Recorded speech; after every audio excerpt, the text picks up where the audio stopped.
Hello friends, welcome to my channel. Friends, अगर आपको मेरी वीडियोस अच्छी लगे तो please like comment and share, और अगर आप न्यू आ रहे हो तो सब्सक्राइब भी कर लेना। कल हमने देखा था जो विंग था वो नीचे आता और वो यानली और जियान चंद को देख के एकदम हैरान हो गया था कि ये दोनों यहाँ क्या कर रहे हैं।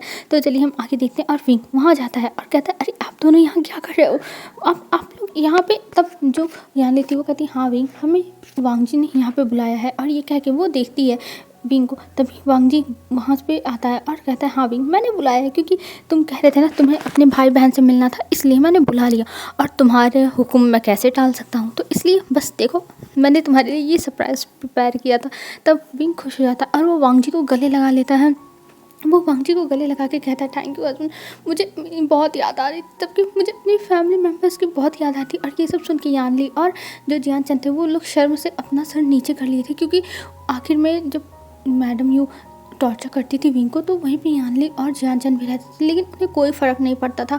वो लोग ज़्यादा बोलते नहीं थे, लेकिन वो लोग विंग को इग्नोर करते थे। लेकिन अब जब देख रहे हैं कि विंग उनके साथ ऐसे बिहेव कर रहा है, तब उन्हें अच्छा लग रहा है। और वैसे भी उन्होंने अपने एक फैमिली मेम्बर को बहुत दिन के बाद देखा है। जो मॉम डैड थे उनका तो कुछ पता ही नहीं है, और जियान चंद और यानली एक दूसरे के सहारा थे। पर आज विंग विंग उनके लिए ऐसे बोल रहा है, ऐसे खड़ा है, तो उन्हें अच्छा लग रहा था, उन्हें अच्छा महसूस हो रहा था कि चलो एक और फैमिली मेम्बर उनका है। और यही हाल विंग का भी था। विंग को भी ये था कि चाहे जितना उन लोगों ने विंग को टॉर्चर किया, चाहे जो किया, लेकिन फैमिली के नाम पे उसके पास उसके भाई बहन तो हैं, उसके अंकल आंटी तो हैं। विंग के अंदर ये चल रहा था। और हमें दिखाते हैं जो विंग था वो जाता है उनके पास, बैठ जाता है और उनसे बातें करने लगता है। और कहता है, शीजे आप लोग यहाँ पे रुकने वाले हो ना, आप लोग यहाँ पे रुक जाओ प्लीज़, शीजे आप लोग यहाँ पे मेरे साथ रहो। तब वांग जी कहता है, विंग तुम टेंशन मत लो, ये लोग रुकने वाले हैं, तुम यहाँ पे हो तो ये लोग भी यहाँ ही रहेंगे कुछ दिनों तक तुम्हारे साथ, तुम बोर फील नहीं करोगे। तब विंग कहता है, हाँ हस्बैंड, मैं बहुत बोर हो जाता हूँ, अब मेरे भाई बहन आ गए ना, मैं बहुत खुश रहूँगा, बहुत खुश। और ये कह के वो फिर कहता है, ओह मुझे भूख लगी, मेरे पेट से आवाज़ आ रही है। तो वांग जी कहता है, हाँ मुझे पता है तुम्हारे पेट से आवाज़ आ रही है, और चलो ब्रेकफास्ट तैयार है तुम्हारा। तब विंग कहता है, सब लोगों ने कर लिया? तब वांग जी कहता है, हाँ सब ने कर लिया, बस तुम ही रह गए हो। अब 10 बजे कौन लैंड मेंशन में ब्रेकफास्ट करता है, ज़रा बताना। तो तब विंग कहता है, हस्बैंड वो मैं ऐसे ही करता हूँ। तब जो वांग जी था वो कहता है, अच्छा अच्छा ठीक है, अब चलो, और तुम्हें अपनी आदत ख़राब नहीं करनी है, अपनी आदत सुधारो विंग, ऐसा थोड़ी ना चलेगा। तब विंग कहता है, पर हस्बैंड। तब वांग जी कहता है, कुछ नहीं चलो। और ये कह के वो विंग का हाथ पकड़ता है और विंग को लेके जाता है और बैठा देता है खाने के टेबल पे। और विंग खाने लगता है और वांग जी वहीं पे बैठ के विंग को सर्व कर रहा था। और ये सब यानली और जियान चंद देख रहे थे। उन्हें ये देख के अच्छा लग रहा था कि विंग एकदम खुश है, विंग बहुत अच्छे से रह रहा। हाँ, यानली जियान चंद पहले विंग से जेलस फील करते थे, पहले बहुत नफरत करते थे, लेकिन अब धीरे धीरे वक्त ने यानली और जियान चंद को समझदार बना दिया था। आखिर में वक्त ही तो है जो धीरे धीरे सबको मैच्योर बनाता है। तो यानली और जियानचंद भी समझ सकते थे कि विंग कितना खुश है, और वो भी विंग की खुशी में खुश थे। हाँ, पहले के यानली और जियानचंद होते जब उनके मॉम डैड होते, वो बिगड़े हुए बच्चे होते, तब वो लोग विंग को इतना भाव नहीं देते। वो लोग बस विंग को ऐसे एक नकारा और भिखारी इंसान समझते। लेकिन अब उनके मॉम डैड नहीं है, इसलिए उनको अब अपनी एक फैमिली मेम्बर की कीमत पता चल रही है। जैसे किसी के पास अगर कोई इंसान रहता है और जब तक वो इंसान केयर करता है, उसके साथ रहता है, बातें करता है, तब तक उसकी वैल्यू नहीं समझ में आती है। लेकिन जब वो इंसान छोड़ के चला जाता है और जब वो उसके जाने के बाद हमें फील होता है कि वो हमारे पास नहीं है, तब हमें उसकी वैल्यू पता चलती है। तो ऐसे ही यानली और जियान चंद के साथ था। जब तक विंग उनके साथ था तब तक उन्हें विंग के रहने ना रहने कोई फ़र्क नहीं पड़ रहा था। लेकिन अब जब उनके पास उनके मॉम डैड नहीं है, उनकी फैमिली ख़त्म हो चुकी है, तब उन्हें विंग के भी होने से बहुत अच्छा लग रहा था। कम से कम उनका एक फैमिली मेम्बर तो है उन दोनों के सिवा, इसलिए वो दोनों खुश थे। और वो लोग विंग से बैठ के अब बातें करने लगते हैं, और विंग को भी उन लोगों से बातें करते हुए बहुत अच्छा लग रहा था। और विंग बहुत बातें कर रहा था, जो देख के वांग जी भी खुश हो जाता। हाँ, जो भी उन लोगों ने किया विंग के साथ, वांग जी तो इन दोनों को भी ख़त्म करना चाहता था, लेकिन उसने फिर नहीं किया। उसने हैरी की बात सुन ली। हैरी ने मना किया था कि प्लीज़ ऐसा मत करना, आखिर में जैसे माँ बाप संस्कार देते हैं वैसे ही बच्चे होते हैं, तो इन दोनों की क्या गलती है? अगर इन दोनों को बचपन से ही सिखाया गया होता कि तुम्हें विंग के साथ अच्छे से रहना है, विंग से अच्छे से बातें करनी है, तब ऐसा कुछ नहीं होता। लेकिन अब जब इनके माँ बाप नहीं है, इनके माँ बाप की ये सारी की सारी गलती थी, तो अब जाने दो, इन दोनों को छोड़ दो। और इसी वजह से बस वांग जी ने छोड़ा था। पर आज उसे ठीक लग रहा था कि हाँ उसने ठीक किया छोड़ दिया। अगर वो इन लोगों को भी मार देता तो विंग कितना ज़्यादा उदास हो जाता, विंग कितना रोता। फिर वांग जी फिर क्या करता, विंग को तो वो चुप भी नहीं करा पाता अगर ये दोनों नहीं होते। ये सोच के वांग जी स्माइल करता है और विंग को बस देखे जा रहा था। और इधर विंग बहुत सारी बातें कर रहा था यानली और जियान चंद से, और वांग जी देख रहा था। तभी कुनैन कहते हैं वांग जी तुम्हें ऑफिस नहीं जाना है? तब वांग जी कहता है अंकल आज मैं नहीं जाने वाला हूँ, आज मैंने छुट्टी ली हुई है। तब शिजान कहते हैं वांग जी तुम हमेशा छुट्टियाँ मारते हो, तुम्हें तो छुट्टी मारने के बहाने चाहिए। तब वांग जी कहता है अंकल आज देखिए अंकल और ब्रदर मैं आज नहीं जाने वाला हूँ, क्योंकि विंग घर पे ही है और इसके भाई बहन है। तो अगर मैं चला जाऊँगा तो विंग क्या सोचेगा मेरे बारे में कि मैं उसको ऐसे ही छोड़ के चला गया। और आज उसके भाई बहन हैं, मैं उनके पास बैठा भी नहीं, उनसे बातें भी नहीं की। तब कुनैन कहता है वांग जी तुम अपने बहाने मारना बंद करो। मुझे पता है जब से विंग आया है तब से तुम विंग को छोड़ के हटना भी नहीं चाहते हो, पर अभी तुम्हें ऑफिस जाना होगा। मेरे पास मैम का कई बार कॉल हो चुका और वो परेशान है क्योंकि तुम्हारी मीटिंग है अर्जेंट और तुम जा नहीं रहे हो। तब वांग जी कहता अंकल मैं उस मीटिंग को कैंसिल करने के लिए मैम से कह दूंगा। और मैम ने आपको कॉल क्यों किया? वो मेरी असिस्टेंट है ना, उसे मुझे कॉल करनी चाहिए। तब कुनैन कहते हैं वांग जी तुम क्या सोच रहे हो? वो मेरे पास इसलिए कॉल की थी क्योंकि तुम्हारा कॉल नहीं लग रहा था, तुम उसके फ़ोन को पिक ही नहीं कर रहे थे। फिर उसके बाद कुछ टाइम के बाद तुम्हारी मोबाइल स्विच ऑफ हो गई, इसलिए उसने मेरे पास कॉल किया था। अपना ये दिमाग लगाना बंद करो। तब वांग जी कहता है नहीं अंकल मैं सच कह रहा हूँ, आप सच में मैम को रख के मेरे ऊपर जासूसी लगाने के लिए ना मुझे पता है। तब कुनैन कहता है वांग जी जब से तुम सुधर रहे हो ना तब से तुम्हारे दिमाग में यही सब चलता रहता है, तुम उल्टे सीधे बातें करने लगे हो। तब वांग जी कहता है मैं उल्टा सीधा बातें नहीं कर रहा हूँ अंकल, मैं ऐसे ही कह रहा हूँ। और ये कहते हुए उन दोनों में अभी बहस शुरू होने ही वाली थी। तभी शिचान कहते हैं वांग जी शांत हो जाओ। और अंकल आप शांत रहिए अंकल, नहीं तो इसकी वजह से आपकी तबीयत ख़राब हो जाएगी। तब अंकल कहते हैं हाँ जरूर शिचान तुम सही कह रहे हो, इसकी वजह से मेरी हालत ख़राब हो जाएगी। तब वांग जी कहते हैं अरे ये क्या चल रहा है, मैंने किसकी तबीयत ख़राब की? कि मैंने तो किसी की भी तबीयत नहीं ख़राब की। और आप प्लीज़ ये सब बहाने मारना बंद करिए क्योंकि मैंने आपकी तबीयत ख़राब नहीं करी है, समझे? आप खुद ही हैं जो अपनी तबीयत खुद ख़राब करवा रहे हैं अंकल। तब जो कुनैन थे वो कहते हैं बस बहुत हुआ और जाओ यहाँ से, मेरे आँख के सामने से हट जाओ। तो वांग जी कहते हैं हाँ ठीक है, वैसे भी मैं जा रहा हूँ अपने हस्बैंड के पास, विंग के पास। और ये कहते हुए वो जाते हुए सीढ़ियों पर चिल्लाता विंग बनी तुम कहाँ हो विंग बनी। और ये कहते हुए वो चला जाता। और अंकल कहते हैं हाँ मुझे कहीं मेरा हार्ट फेल ना हो जाए शिचान। तब शिचान कहते हैं अंकल आपने खुद ही विंग को अब यहाँ पे लाया था शादी करवा के कि आपका बच्चा सुधर जाए, तो अब सुधर गया तो इसमें क्या प्रॉब्लम है? तब कुनैन कहते हैं अरे मैंने ये नहीं सोचा था कि ये इतना ज़्यादा सुधर जाए, मैंने तो सोचा था बस ये अपनी बुरी आदतें छोड़ दे। तब शिचान कहते हैं कुछ भी हो अंकल, लेकिन विंग के रहने से इस घर में रौनक रहती है, मज़ा आता है। तब कुनैन कहते हैं हाँ तुम्हें ज़रूर ही मज़ा आएगा, तुम्हारे लिए तो अच्छा ही है, इंटरटेनमेंट मिलता रहता है। तब शिचान हंसने लगते हैं और कहते हैं अंकल आप तो मेरे दिल की बात समझ ही जाते हो। और ये कहते हुए शिचान भी हंसते हैं और चले जाते हैं ऑफिस, क्योंकि आज जो लैन वांग जी लेके सुबह सुबह ही चला आया था जियान और यानली को, तो इस वजह से लान शिचान नहीं जा पाए थे। लेकिन मिंग याओ चला गया था, वो सुबह ही चला गया था, उसको बहुत काम था और वैसे भी घर में उसका दिमाग ही ख़राब हो रहा था सारी बातें रोज़ की सोच के, तो वो चला गया था। उसे यहाँ नहीं रहना था अभी कुछ टाइम के लिए, वो ऑफिस में जाके बस अपना दिमाग काम में लगाना चाहता था। और इधर जो पूरी फैमिली थी अब सब अपने काम पे चले गए। और इधर पिंग अपने रूम में अपने भाई बहन के साथ बैठा हुआ था और उनसे बातें कर रहा था। और दोनों चुपचाप शांति से विंग की हर बातें सुन रहे थे। और विंग को इतना खुश देख के वो लोग भी स्माइल कर रहे थे। तभी विंग कहता है क्या हुआ शीजे, क्या हुआ जानचन, आप लोग मुझसे बातें क्यों नहीं कर रहे हो, आप लोग इतने शांति से क्यों बैठे हो? तभी जो यानी थी वो लंबी सी सांस लेती और कहती है विंग हमें माफ़ कर दो, विंग हमें माफ़ कर दो। तब विंग कहता है अरे आप लोग माफ़ी मुझसे क्यों मांग रहे हो, आप लोगों ने क्या किया? तब जो यानी थी वो थोड़ा सा आंखों में आंसू ले लेती है और फिर बोलती है कि एक्चुअली विंग हम तुमसे माफ़ी मांगना चाहते हैं, जो भी हमने बचपन से तुम्हारे साथ किया है उसके लिए हमें माफ़ कर दो विंग, हमें माफ़ कर दो, हम उन सब चीज़ों के लिए माफ़ी मांगते हैं। तब विंग कहता है अरे शिवजी आपको माफ़ी मांगने की कोई ज़रूरत नहीं, मैं हूँ ना, मुझे कोई फ़र्क नहीं पड़ा। और इस बात का खुशी है कि आप लोग मेरे साथ, तो आप लोग थोड़ी ना मेरे साथ कुछ गलत करते थे। और वैसे भी वो अंकल आंटी थे, वो लोग मेरा भला चाहते थे ना, इसलिए। और देखो उन लोगों ने मेरी इतनी अच्छे से देखभाल की और मेरे साथ कुछ भी किया हो, लेकिन मेरी शादी एक ऐसे घर में कराई जिस घर के लोग मुझे बहुत पसंद करते हैं, मुझे बहुत प्यार करते हैं। तो इस हिसाब से वो लोग कभी भी मेरा बुरा नहीं चाहते थे, हमेशा मेरा अच्छा चाहते थे, इसलिए वो लोग मेरे साथ ऐसे थे। और आज मेरी शादी यहाँ पे करा दी है तो मैं बहुत खुश हूँ, बहुत खुश हूँ शीजी, मैं बहुत खुश हूँ।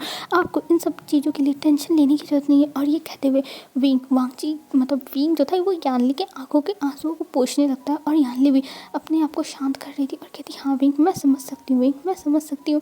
और ये कहते हुए यानली भी अपने आंसुओं को पोंछने लगती है। और जियानचन भी रोने लगा था ये देख के। विंग कहता अरे जियानचन तुम भी रोने लगे, अब मैं तुम्हें भी चुप करवाऊँ, सब लोग यहाँ पे आकर रो रहे हो, मुझे सबको चुप करवाना पड़ेगा। तब सब लोग हंसने लगते हैं, मतलब यानली और जियानचन हंसने लगते हैं। तब विंग उन दोनों को गले लगा लेता है और दोनों भी विंग को गले लगा लेते हैं। और सच में उन लोगों को बहुत अच्छा लग रहा था, विंग से बातें करके उन्हें अच्छा फील हो रहा था, उन्हें फैमिली जैसा ही फील हो रहा था। और अब ये तीनों बातें ही कर रहे थे, तभी कुछ टाइम के बाद वहाँ पे मेड आती और कुछ जूस फ्रूट्स और कुछ जो जंक फूड थे वो सब रखे हुए लेके आती है। ये देख के विंग खुश रहता और कहता वाह इतना सारा खाना। जो मेड आई थी वो देखती है विंग को इतना खुश होते हुए, तो कहती है मास्टर आप कुछ ज़्यादा खुश मत होइए, क्योंकि आपको ये फ्रूट्स खाने हैं और ये जूस पीना है, समझे, और ये कोल्ड ड्रिंक और ये जो सारे जंक फूड हैं ये आपके भाई बहनों के लिए हैं। तब जो विंग था वो पॉट बना लेता और कहता नहीं ये तो फेयर नहीं है, मैं खाऊंगा, मैं ये सब खाऊंगा। तब वो कहती है नहीं मास्टर आप नहीं खा सकते हो, क्योंकि मुझे मना किया गया है आपको देने के लिए, और आपको वैसे भी मेडिसिन लेनी है दोपहर की, तो आपको ये फ्रूट्स खाने होंगे और ये जूस पीना होगा, और अगर आप नहीं लेंगे तो मास्टर मुझे नौकरी से निकाल देंगे, तो आप ये ले लीजिए। और ये कह के वो विंग के सामने फ्रूट्स और जूस रख देती है और यानली और जियानचन को और सारी चीज़ें दे देती है। ये देख के जो यानली थी वो हंसती और कहती है विंग ऐसा मत करो आशियन, देखो तुम्हें फ्रूट दिए गए ना, तुम्हें हेल्दी खाना खाना है ना तो खाओ, नहीं तो अगर वांगजी को पता चला तो वांगजी नाराज़ हो जाएगा, और तुम चाहते हो क्या कि वांगजी नाराज़ हो जाए, ऐसा तो नहीं करना चाहिए, ये बहुत बुरी मैनर्स होती है आशियन। तब विंग कहता है पर शीचे मुझे ये सब खाना, ये देखो ये कितना चटपटा है, कितना अच्छा है, और मैं ये नहीं खाना चाहता। तब जो यानली थी वो समझाने लगती है नहीं विंग ऐसा नहीं करते हैं, तुम इसको चुपचाप ख़त्म करो।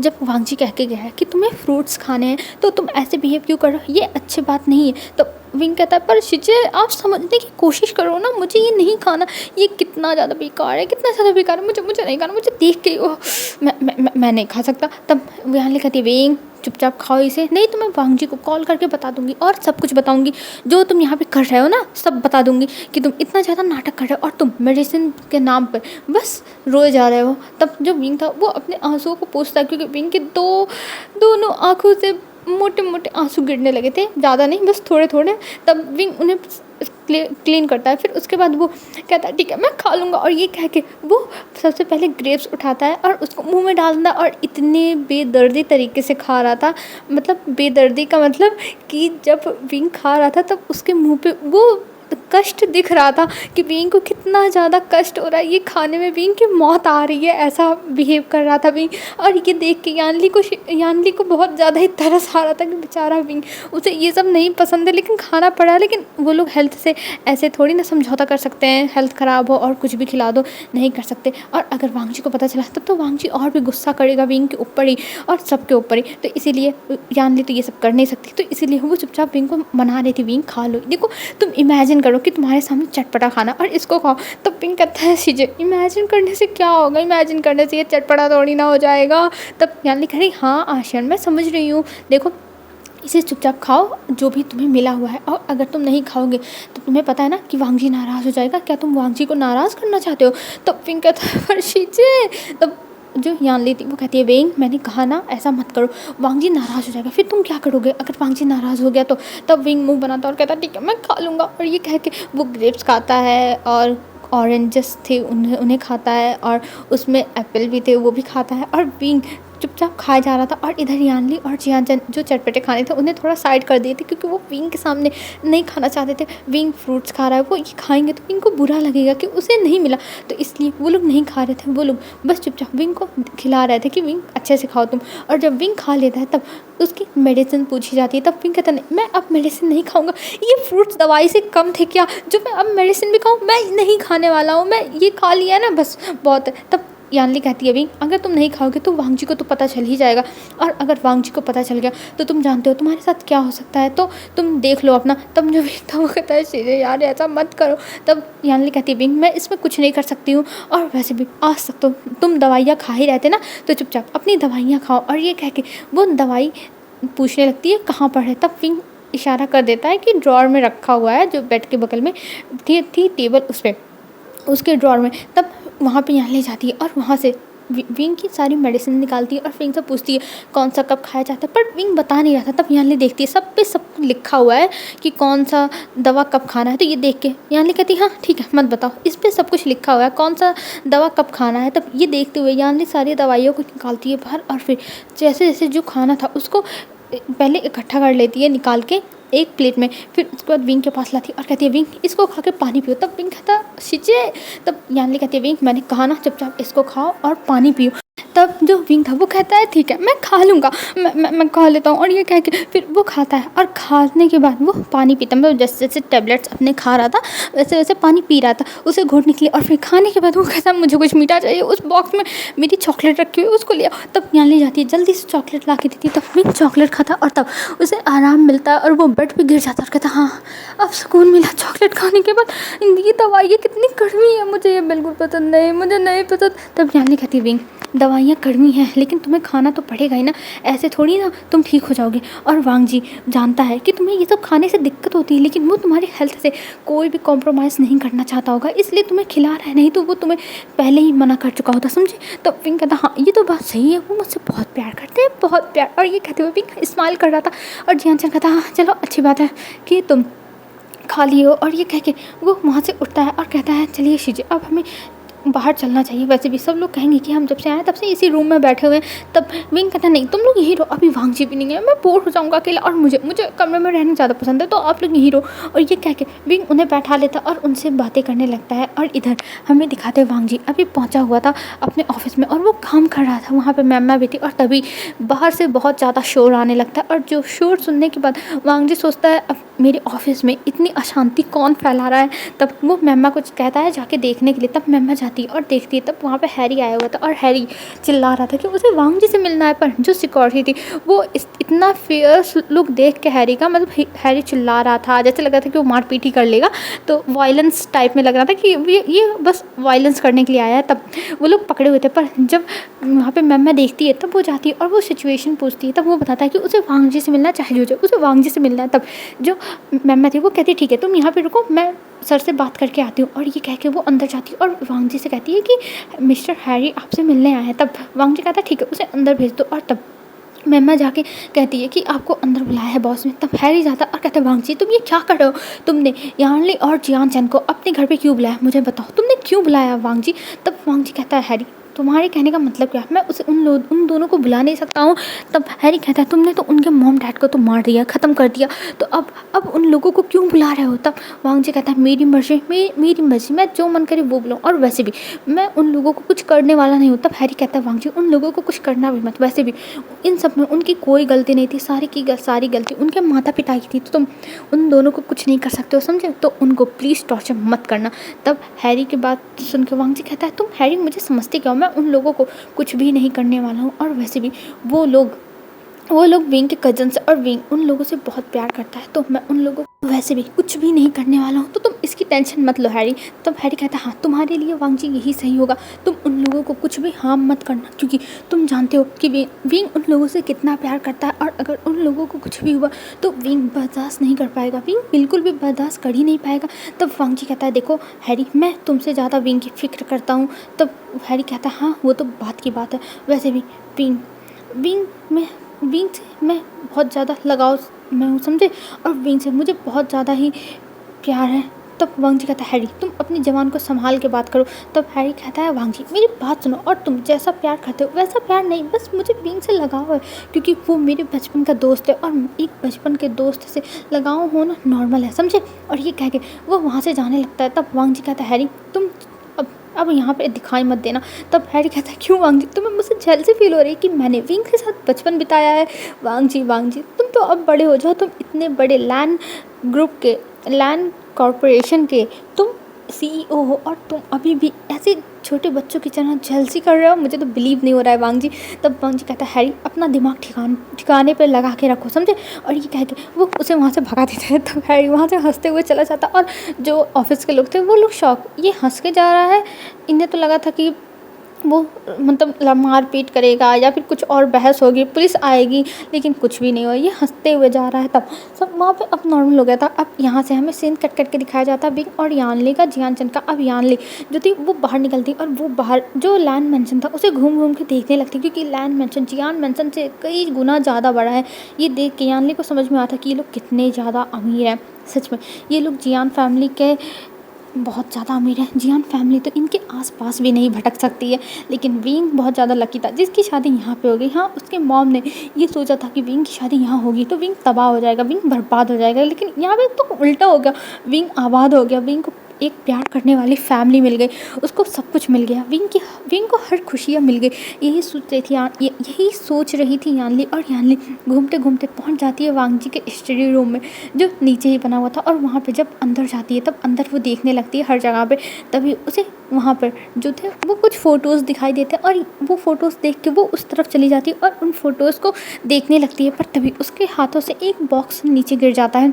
और जब वो बॉक्स नीचे गिरता है तो यानली थोड़ा सा हड़बड़ा जाती है कि ये क्या हो गया। पर वो तुरंत उस बॉक्स को उठाती है और उस बॉक्स को खोल के देखती है तो उसमें उसकी मॉम के नेकलेस थे, रिंग्स थे और उसके डैड की वॉच थी। ये देख के वो एकदम शॉक, ये वांग जी के मतलब ये इस रूम में क्या कर रहा है, उसे नहीं पता है ना कि ये वांग जी का रूम मतलब स्टडी रूम है। तब वो इस चीज़ को देख के शॉक कि ये यहाँ पे क्या कर रहा है, ये इस लैंड मेंशन में और इस कमरे में ये सब क्या कर रहा है, ये सब तो उसकी मॉम का है ना। और ये सब सोच के वो एकदम शॉक में चली गई थी, उसे समझ में नहीं आता अब वो क्या करे। वो किसके पास है, किससे हेल्प मांगे, उसे एकदम इसके सामने सब कुछ ब्लैंक हो चुका था, उसे समझ में नहीं आ रहा था। और इधर जो विंग था और जियान चंद था वो लोग सोचते हैं कि आखिर में यानली कहाँ चली गई। अब वो लोग यानली को ढूंढने लगे थे कि यानली कहाँ गई, बट यानली का कुछ भी पता नहीं चल रहा था। और इधर यानली तो शॉक में बेचारी पड़ गई थी और वो उस नेकलेस को और उस वॉच को सब कुछ देख के रोने लगी थी, क्योंकि उसको अपनी मॉम डैड की याद आ चुकी थी और यानली बहुत ज़्यादा ही रो रही थी। यानली बार बार वॉच को देख रही थी और उस नेकलेस को और वॉच को, उसे देख के यानली को बहुत ज़्यादा ही रोना आ रहा था। वो कह रही थी कि आप लोग ये सब कहाँ कैसे यहाँ पे, मैं आप लोग के बारे में इतना टाइम से पता लगाने की कोशिश कर रही हूँ पर मुझे कुछ भी पता नहीं चला। और ये चीज़ें यहाँ पे क्या कर रही है। और ये कहते हुए यानली एकदम पागल हो रही थी, उसे बस जानना था कि आखिर में ये सब चीज़ें यहाँ पे क्या कर रही हैं, उसे बस जानना था। और वो जानने के लिए उठती है और वो सोचती है वो पूछेगी इन लोगों से कि आखिर में उसके मॉम डैड ये सारे सामान यहाँ क्या कर रहे हैं।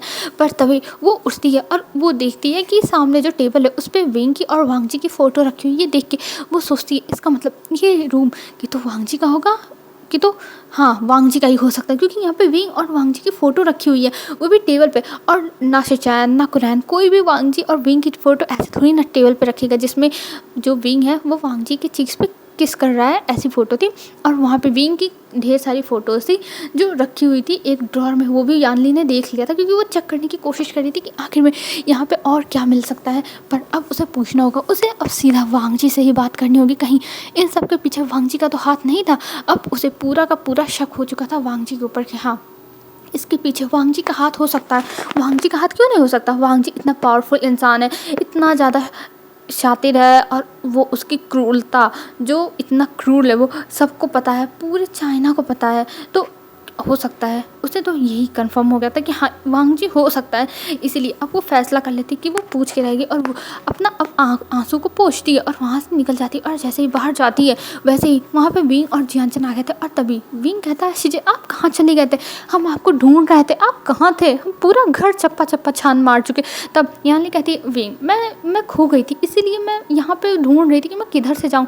तब विंग कहता अच्छा ठीक है अब आप मेरे बिना मत जाइएगा, मैं आपके साथ रहूँगा ना तब आप नहीं खोगे। और ये कह के वो अब यानली को और जियानचन को लेके जाता है गार्डन में, क्योंकि उसे अपने बनीज दिखाने थे, उसने इतने क्यूट बनी रखे हुए हैं तो उसे वो दिखाने थे, तो इसलिए वो ले जाके दिखाने लगता है। पर यानली तो अब बस सदमे में ही थी कि अब वो क्या करे, उसे अब वांग जी से पूछना होगा सब कुछ। और इधर एक तरफ विंग है, कहीं उसके ये सब पूछने से विंग की ज़िंदगी बर्बाद ना हो जाए, तबाह ना हो जाए। लेकिन हाँ, उसे अपने मॉम डैड के बारे में पता तो करना पड़ेगा ना। आखिर में इतने महीने से, उसे कितने महीने हो चुके हैं, 6-7 महीने हो गए, वो अपने मॉम के बारे में, डैड के बारे में पता करने की कोशिश करी, पर उसे आज तक कुछ भी पता नहीं चला। लेकिन अब उसे एक क्लू मिला है, वो भी वांगजी के पास, तो वो ऐसे क्लू को जाने नहीं देगी, वो पता करके रहेगी चाहे जो हो जाए। और यानली ने सोच लिया था कि अब वो पता करके रहेगी, और इसके लिए उसको इसकी कीमत चाहे जो देनी पड़े वो देने को तैयार है। यानली ने अपने दिमाग में ये बात बैठा ली थी। और इधर जो विंग था और जियान चंद थे, वो दोनों अभी हंस रहे थे और उस जो मतलब रैबिट्स थे उन्हें देख रहे थे। और इधर जियान चंद को समझ में नहीं आ रहा था कि यानली को अब क्या हो गया जो इतनी ज़्यादा दुखी है, क्योंकि यानली किसी चीज़ में खोई हुई है। तभी जियान चंद विंग के पास से उठता है और वो जाता है यानली के पास और पूछता है, सीजे क्या हुआ, आप ऐसे बिहेव क्यों कर रही हैं, कुछ हुआ है, मुझे बताइए अगर कुछ हुआ हो तो, क्योंकि आप बहुत ज़्यादा ही सैड लग रही हैं सीजे, बताइए क्या किसी ने कुछ कहा। तब यानली कहती है, नहीं नहीं जियानचन, ऐसा कुछ नहीं है, मैं बस कुछ सोच रही हूँ और कुछ नहीं। तब जियानचन कहता है, सीजे हम विंग के पास आए तो आप अच्छे से टाइम स्पेंड करिए, ना कि ऐसे नाराज़ रहिए सीजे, अच्छा नहीं लग रहा है। विंग देखिए हम लोग को कितना दिखा रहा है अपनी चीज़ें और आप ऐसे सैड है। तब यानली कहती है, नहीं जियानचन, ऐसे कोई बात नहीं है, मैं ठीक हूँ, बस मुझे अपनी मॉम डैड की याद आ गई जियानचन। तब जियानचन कहता है, शीजे मुझे भी मॉम डैड की याद आती है, लेकिन अब हम क्या कर सकते हैं जब मॉम डैड नहीं है यहाँ पे, हम क्या कर सकते हैं शीजे, हमें तो चुपचाप ये सब देखना ही होगा ना। अब हमें बस इंतज़ार करना होगा कि हमारे मॉम डैड आ जाए, एक ना एक दिन यहाँ पे आ जाए। तभी यानली कहती है, जियानचंद। तब जियानचंद कहता है, हाँ शीजे बोलिए। तब यानली कहती है, जियानचंद अगर हमारे मॉम डैड कभी लौट के नहीं आए तो तुम क्या करोगे जियानचंद, अगर हमारे मॉम डैड कभी नहीं आए तो। तब जियानचंद ये सुन के हैरान था और वो अपने शीजे को घूर घूर के देख रहा था। तभी वो बोलता है, शीजे वो लोग नहीं आएंगे ऐसा मैं सोच नहीं सकता, क्योंकि मुझे उम्मीद है कि मॉम डैड एक ना एक दिन वापस ज़रूर आएंगे, वो जहाँ भी गए होंगे वो लोग वापस ज़रूर आएंगे। शीजे आप भी भरोसा बनाए रखिए कि वो लोग आएंगे। तब यानली कहती है, जियानचंद मुझे भरोसा नहीं है कि वो लोग आएंगे कि नहीं, मैं नहीं जानती हूँ जियानचंद वो लोग आएंगे कि नहीं। तब जो जियानचंद था वो कहता है, शीजे आप टेंशन मत लो, वो लोग आएंगे शीजे, मुझे पूरा विश्वास है उन लोगों पे, वो लोग हमें ऐसे अकेला नहीं छोड़ेंगे, वो लोग पक्का आएंगे। और ये कह के जो जियानचंद था वो यानली को गले लगा लेता और दोनों बहुत ज़्यादा इमोशनल हो चुके थे। और जब विंग देखता है ये दोनों गले लगा के खड़े हैं, तब विंग आता और कहता है, आप दोनों कितने बुरे हो, आप लोग मुझे भूल गए, आप लोग मुझे कैसे भूल सकते हो। तब ये ऐसे कहता विंग। तब जो यानली थी वो कहती, अरे विंग हम तुम्हें भूले नहीं हैं, हम तो बस एक दूसरे को गले लगा रहे थे बस ऐसी, और तुम भी आ जाओ तुम्हारे लिए भी जगह है। और ये कह के वो विंग को भी गले लगा लेते हैं और तीनों भाई बहन अभी एक दूसरे को गले लगाते हुए। जियानचंद खुश था, विंग खुश था, क्योंकि अब ये तीनों एक साथ हैं। पर यानली के दिमाग में बहुत कुछ चल रहा था, उसके दिल में तूफान मचा हुआ था, उसे समझ में नहीं आ रहा था वो क्या करे, कहीं इस वजह से विंग की ज़िंदगी ना बर्बाद हो जाए। लेकिन हाँ, उसे अपनी मॉम डैड के बारे में तो पता करना होगा। बार बार यानली के मन में यही चीज़ चल रही थी, कहीं ये सब पूछने पे वांगजी से विंग की ज़िंदगी बर्बाद ना हो जाए। लेकिन उसे तो अपने मॉम डैड के बारे में पता करना होगा ना। आखिर में जियानचंद और यानली ही तो हैं जो अपने मॉम डैड के बारे में पता कर सकते हैं, और यानली जियानचंद से बड़ी है, तो यानली का ही पूरा दायित्व है, मतलब पूरा रिस्पॉन्सिबिलिटी है कि वो पता करे कि आखिर में उसके मॉम डैड कहाँ है, जिंदा है कि मर गए। लेकिन नेकलेस और रिंग और वो वॉच उसके फादर का देखने के बाद उसे तो यही लग रहा है कि अब उसके माता पिता इस दुनिया में नहीं है, बस यानली को यही लग रहा था। और यानली बस भगवान से प्रे कर रही थी वांगजी से। जब वो पूछे तब वांगजी यही कहे कि तुम्हारे माँ बाप जिंदा हैं, तुम्हारे माँ बाप का ये सब सामान नहीं हो सकता है। लेकिन यानली कहीं ना कहीं जानती है कि ये सब उसके माँ बाप का ही है, लेकिन वो खुद से ही झूठ बोलने की प्रिपरेशन कर रही है कि वांगजी उससे झूठ बोल दे। वो अपने आप को मेंटली प्रिपेयर कर रही थी कि वांगजी उससे झूठ बोले कि ये सब उसके माता पिता का नहीं है। लेकिन अब जो होगा वो किस्मत पे ही छोड़ देना चाहिए, यानी यही सब सोच रही थी। और हमें अब दिखाया जाता है, अब शाम हो जाती है, शाम को सब लोग घर पे आने लगे थे। और जब वहाँ पे मिंग आता है तब जो विंग था वो दिखाता है कि देखिए गग्गा, देखिए मेरी सिस्टर आई है, मेरा ब्रदर आया है, वो दिखाने लगा था। तब जो मतलब जो मिंग था वो भी खुश हो गया था और वो भी उन लोगों से थोड़ी बहुत बातें कहता विंग मैं अभी फ्रेश होकर आता हूँ, मैं तुम जानते हो मैं थक गया हूँ विंग। तब विंग कहता हाँ ठीक है गग्गा आप जाओ जल्दी से आप फ्रेश हो गया, फिर मैं अपने भाई बहन से आपको भी मिलवाऊंगा। और ये कह के वो बहुत ज़्यादा खुश हो गया था। तो फिर कुछ टाइम के बाद लांसी जान आते हैं और लांसी जान भी सब लोगों से मिलते हैं। फिर उसके बाद वो भी रूम में चले जाते हैं और इधर कुरान बैठे हुए थे और कहते विंग इतना उछल कूद मत करो, तुम जानते हो ना तुम्हारी तबीयत ठीक नहीं रहती है। तब विंग कहता पर अंकल मुझे बहुत ज़्यादा मज़ा आ रही है, मैं बहुत ज़्यादा एक्साइटेड हूँ कि मेरे भाई बहन यहाँ पे आए, मैं बहुत खुश हूँ अंकल, मैं बहुत खुश हूँ। और ये कह के वो बार बार इस्तेमाल कर रहा था, बहुत खुश हो रहा था। और अंकल कहते हैं हाँ हाँ विंग, मैं समझ गया कि तुम बहुत ज़्यादा खुश हो, तुम्हारे भाई बहन यहाँ पे आए हैं, लेकिन देखो तुम अगर ऐसे ही करोगे तो तुम्हारे लिए दिक्कत होगी ना, तुम्हारी तबीयत ख़राब होगी। तो विंग कहता आह अंकल ऐसा कुछ नहीं होगा, आप टेंशन मत लो अंकल, मैं एकदम ठीक हूँ, एकदम अच्छा हूँ। और ये कह के वो फिर से कूदते कूदते जाने लगता है दरवाजे के पास। और जब दरवाजे के पास जाता है तब तक वो किसी से लड़ जाता है उसके चेस्ट में। तब कहता आह मुझे चोट लग गई, मुझे चोट लग गई। तब जो वांग जी था वो कहता विंग तुम ठीक हो ना, और तुम इतना भागा दौड़ी क्यों कर रहे हो, मैंने तुमसे कहा है ना कि तुम्हें बस चुपचाप एक किनारे बैठे रहना है, पर तुम तो मेरी बात सुनते नहीं हो विंग, मैं तुम्हारा क्या करूँ विंग, क्या करूँ। तब विंग कहता हस्बैंड कुछ मत करो, कुछ मत करो, बस मुझे ऐसे ही छोड़ दो, समझे, ऐसे ही छोड़ दो। तब जो वांग जी था वो कहता है विंग चुपचाप रहो और चलो वहाँ पे बैठ जाओ, और वैसे भी मैं थका हुआ तो मुझे परेशान मत करना। तब वांग जी कहता है, वांग जी की बात सुन के विंग कहता है पर हस्बैंड मेरी देखो भाई बहन है तो मैं इनके साथ मस्ती तो कर ही सकता हूँ ना हस्बैंड। और ये कहते हुए विंग हंस रहा था। तब वांग जी कहता हाँ हाँ मस्ती कर सकते हो लेकिन लिमिट में, और मैंने सुना है सुबह से तुम बस इधर उधर दौड़ रहे हो, भाग रहे हो, और 1 मिनट भी रेस्ट नहीं किया है, और ये बहुत बुरी बात है विंग, तुमने 1 मिनट भी रेस्ट नहीं किया, ये कैसे कर सकते हो विंग। और ये सब कहते हुए वो समझा रहा था, पर एक नज़र थी जो वांग जी को घूर घूर के देख रही थी, और वांग जी उस नज़र की तरफ अभी ध्यान नहीं दे रहा था। और इधर विंग बहुत ज़्यादा खुशी से अपने वांग जी को गले लगाया हुआ था, पर इधर वेंचिंग के दिमाग में बहुत कुछ चल रहा था। उसे वांग जी से आज ही वो बात करके रहेगी, चाहे जो जो वो आज ही बात करेगी। हेलो फ्रेंड्स, आज के लिए बस इतना ही। अब हम देखते हैं आगे क्या होता है। अब बयानली के सामने तो बात आ ही जाएगी। तो चलो फ्रेंड्स, कल मिलते हैं, बाय बाय फ्रेंड्स।